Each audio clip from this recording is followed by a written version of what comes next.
Hey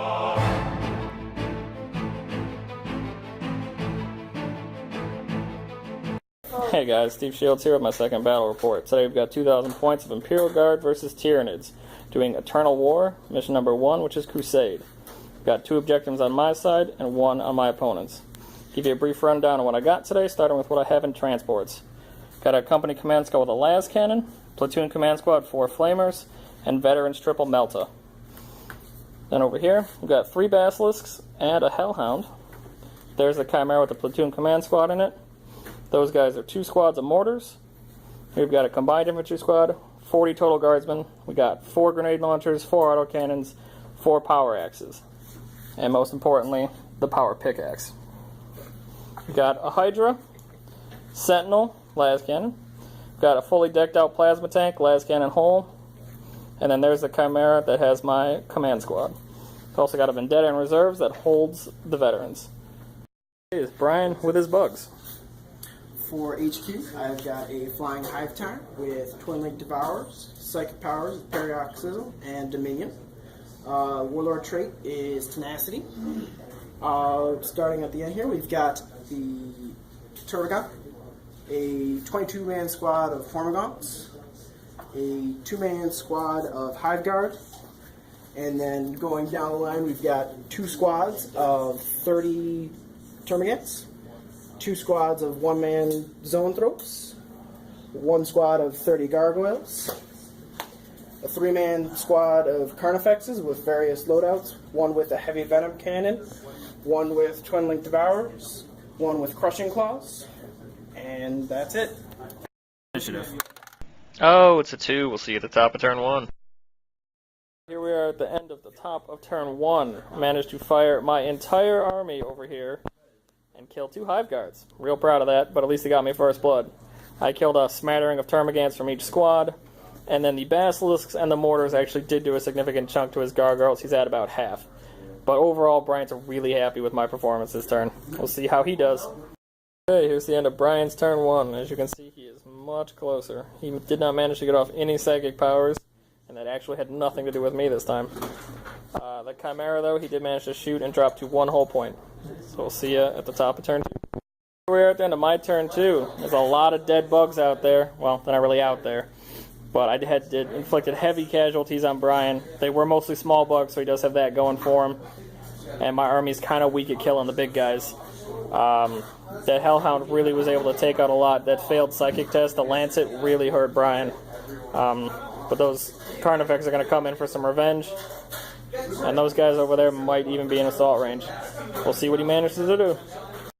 End of turn 2 here. Brian managed to get into assault over here. I did do a wound to a Carnifex with my flamethrower overwatch, which was enough to drop 1.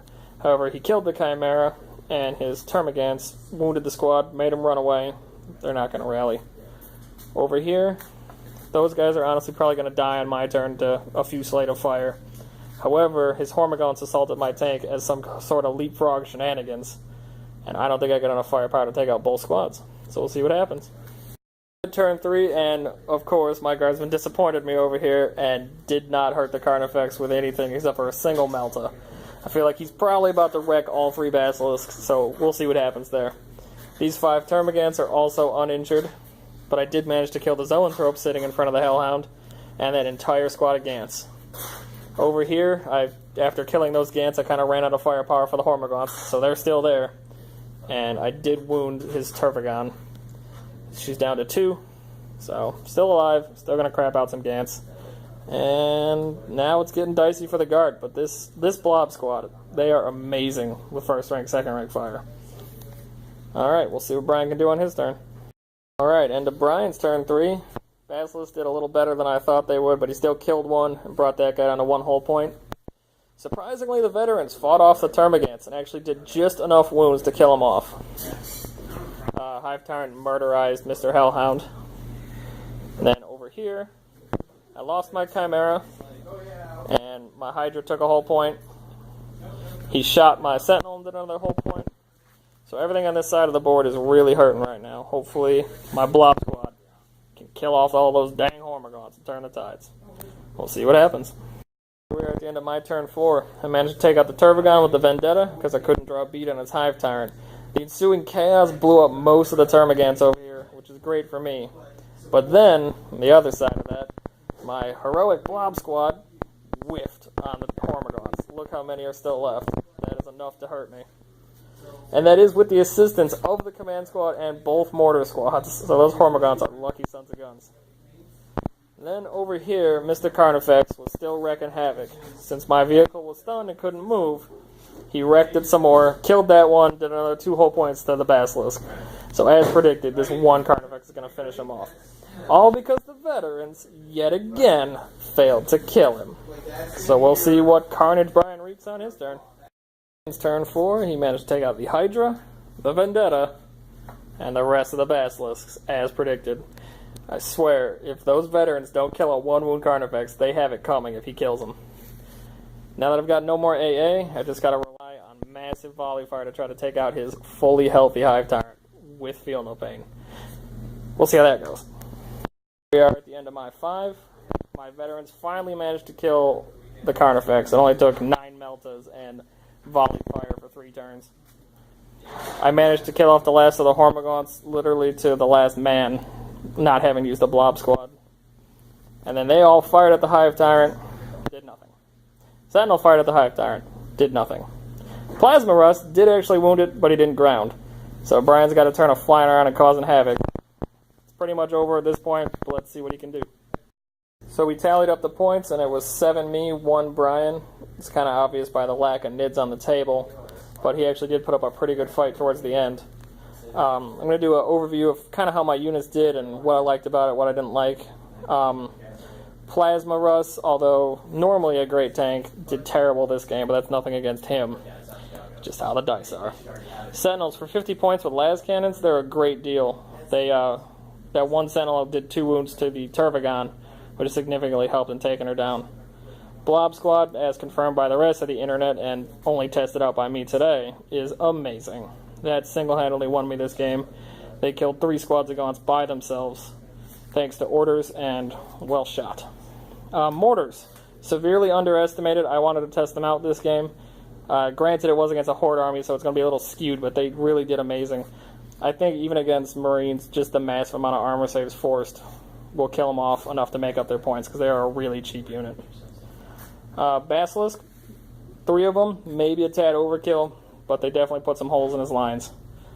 Veterans, they were terrible. We don't even want to talk about them. So that's the end of my review. Brian's going to bring out some models and tell you how he did.